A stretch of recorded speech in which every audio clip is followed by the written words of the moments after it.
दोस्तों, भारतीय राजनीति में बिहार की अहम भूमिका रही है। आप सभी को पता होगा बिहार में विधानसभा का इलेक्शन होने जा रहा है, जहां अलग अलग पार्टियां एक दूसरे पे तंज कसते नज़र आ रहे हैं। वहीं दोस्तों, इस बार का बिहार इलेक्शन बहुत ही खास होने वाला है, क्योंकि भोजपुरी तड़का लग चुका है। अलग अलग पार्टी से अलग अलग अभिनेता और अभिनेत्री का टिकट मिला है। लेकिन दोस्तों, क्या इस बार युवा मतदाता सत्ता का खेल बदल पाएंगे? क्या एनडीए की सीट रणनीति जीत की गारंटी बनेगी? महागठबंधन में बढ़ते मतभेद क्या उन्हें कमज़ोर कर देंगे? बेरोजगारी का मुद्दा किस पार्टी के लिए भारी साबित होगा? क्या नए खिलाड़ी जैसे जनसुराज पार्टी वोट बैंक में सेंध लगा पाएंगे? क्या जातीय समीकरण इस बार भी निर्णायक रहेंगे या मुद्दे बदल चुके हैं? दोस्तों, मोदी और नीतीश का साथ क्या यह जनता को फिर से लुभा पाएगा? कांग्रेस और आरजेडी का तालमेल क्या इस बार सही बैठ पाएगा? क्या मतदाता सूची की और चुनाव प्रक्रिया पर उठ रहे सवाल नतीजे पर असर डालेंगे? बिहार का अगला मुख्यमंत्री कौन होगा? क्या वही पुराना चेहरा या कोई नया सरप्राइज? चलिए दोस्तों, वीडियो को स्टार्ट करते हैं।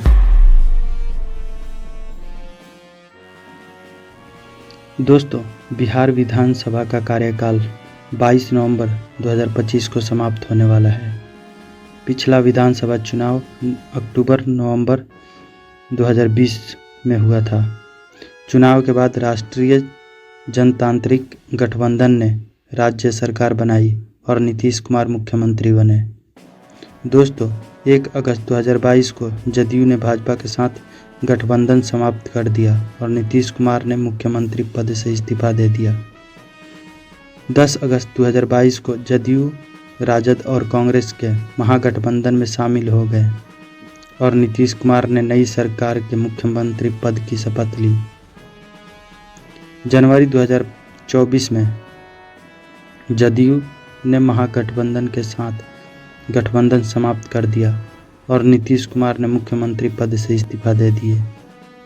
उन्होंने भाजपा के नेतृत्व वाले राजग के साथ नई सरकार बनाई और फिर मुख्यमंत्री पद की शपथ ली। भारत निर्वाचन आयोग ने 6 अक्टूबर 2025 को बिहार विधानसभा चुनाव के कार्यक्रम का आधिकारिक रूप से घोषणा किया। चुनाव 2 चरणों में होने वाले हैं। दोस्तों, क्या इस बार युवा मतदाता सत्ता का खेल बदल पाएंगे? दोस्तों, बिहार की बड़ी आबादी युवा है और बेरोजगारी सबसे बड़ा मुद्दा बना हुआ है। यदि युवा वर्ग बड़ी संख्या में मतदान करता है तो सत्ता समीकरण बदल सकते हैं। उनका रुझान किस ओर जाएगा, यह तय करेगा कि क्या इस बार युवा वास्तव में राजनीति की दिशा बदल पाएंगे। दोस्तों, क्या एनडीए की सीट रणनीति जीत की गारंटी बनेगी? दोस्तों, एनडीए ने समय रहते सीट स्पष्ट कर दिया है, जिससे संदेश गया है कि उनका गठबंधन मजबूत संगठित है। बीजेपी और जेडीयू ने बराबर सीटें बांटकर तालमेल दिखाया, लेकिन यह रणनीति जीत दिलाएगी या अंदरूनी नाराजगी पैदा करेगी, यह मतदाताओं की प्रतिक्रिया पर निर्भर करेगा। महागठबंधन में सीटों को लेकर तकरार और असहमति देखने को मिल रही है। आरजेडी और कांग्रेस के बीच तालमेल की कमी साफ झलक रही है। यदि यह मतभेद गहराए तो विपक्ष कमज़ोर होकर एनडीए को फायदा पहुंचा सकता है। क्या महागठबंधन अंत तक एकजुट रह पाएगा? यही बड़ा सवाल है। दोस्तों, बेरोजगारी का मुद्दा किस पार्टी के लिए भारी साबित होगा? बिहार के युवाओं में बेरोजगारी और नौकरी की कमी को लेकर गुस्सा साफ दिख रहा है। विपक्ष इस मुद्दे को एनडीए के खिलाफ हथियार बना रहा है, वहीं सत्ता पक्ष अपनी योजनाओं और विकास कार्यों को गिनवा रहा है। सवाल यह है कि बेरोजगारी किसकी सियासत पर भारी पड़ेगी? दोस्तों, क्या नए खिलाड़ी जैसे जनसुराज पार्टी वोट बैंक में सेंध लगा पाएंगे। प्रशांत किशोर की जन सुराज पार्टी जैसी नई ताकत बिहार की राजनीति में नई उम्मीद और चुनौती लेकर आई है। भले ही सीटें कम जीते, लेकिन वोट प्रतिशत पर असर डाल सकती है। क्या ये नए खिलाड़ी बड़े दलों की पारंपरिक वोट बैंक राजनीति को हिला पाएंगे? यही देखने वाली बात होगी। क्या जातीय समीकरण इस बार भी निर्णायक रहेंगे या मुद्दे बदल चुके हैं? बिहार की राजनीति में जातीय समीकरण हमेशा से अहम रहे हैं, लेकिन इस बार बेरोजगारी, शिक्षा और विकास जैसे मुद्दे भी उतनी ही ताकत से उभर रहे हैं। दोस्तों, सवाल यह है कि क्या जाति की राजनीति अब भी सबसे बड़ी भूमिका निभाएगी या लोग मुद्दों के आधार पर वोट देंगे? मोदी और नीतीश का साथ, क्या यह जनता को फिर से लुभा पाएगा? प्रधानमंत्री नरेंद्र मोदी और मुख्यमंत्री नीतीश कुमार की जोड़ी एनडीए का सबसे बड़ा दांव है। पिछली बार यह समीकरण सफल साबित हुआ था, लेकिन जनता अब भी इस गठबंधन पर भरोसा करेगी या बदलाव चाहेगी? यही सस्पेंस है। क्या यह साथ एनडीए को दोबारा सत्ता दिला पाएगा? आइए दोस्तों, सुनते हैं मुख्यमंत्री नीतीश कुमार क्या कह रहे हैं। आप जरा देख लीजिए कि बिहार में पहले से और आज के वातावरण में कितना बड़ा फर्क है। अब बात दूसरी है कि हम लोग उतने भारी प्रचारक नहीं, काम जरूर करते हैं, प्रचार उतना नहीं कर पाते हैं। ये तो आप लोगों का कर्तव्य है कि देखिए।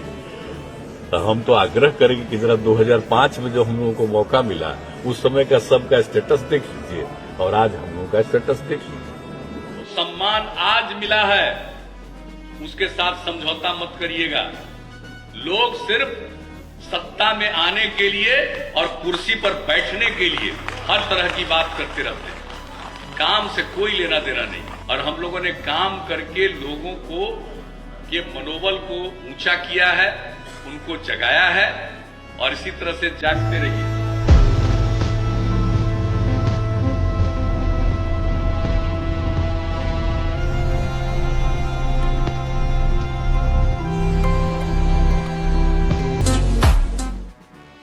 दोस्तों, कांग्रेस और आरजेडी का तालमेल क्या इस बार सही बैठ पाएगा?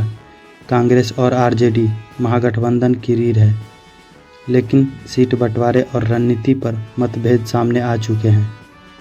यदि तालमेल बिगड़ा तो यह विपक्ष को कमजोर करेगा, लेकिन अगर ये पार्टियां अंतिम समय में एकजुट हो गई तो एनडीए के लिए चुनौती बढ़ सकती है। जनता किसे चुनेगी, यह तय करेगा। दोस्तों, क्या मतदाता सूची और चुनाव प्रक्रिया पर उठ रहे सवाल नतीजे पर असर डालेंगे? बिहार चुनाव में मतदाता सूची की विश्वसनीयता और प्रक्रिया पर सवाल उठे हैं। विपक्ष सबसे बड़ा मुद्दा बना रहा है। यदि लोगों का भरोसा चुनाव प्रक्रिया पर कम हुआ तो मतदान प्रतिशत घट सकता है। सवाल यह है कि क्या ये विवाद नतीजों को प्रभावित करेंगे या सिर्फ राजनीति बयानबाजी रहेंगे? बिहार का अगला मुख्यमंत्री कौन होगा? क्या वही पुराना चेहरा या कोई नया सरप्राइज? सबसे बड़ा सस्पेंस यही है कि अगला मुख्यमंत्री कौन होगा। क्या नीतीश कुमार फिर वापसी करेंगे या तेजस्वी यादव विपक्ष की ताकत बढ़ाकर नई दिशा देंगे? क्या कोई नया चेहरा सामने आएगा? जनता के फैसले पर ही तय होगा। दोस्तों, देखते हैं बिहार की जनता किस पर भरोसा करती है। दोस्तों, आज के लिए इतना ही। अगर वीडियो अच्छा लगा हो तो लाइक, कमेंट, सब्सक्राइब कर दें। मिलते हैं फिर अगले वीडियो में।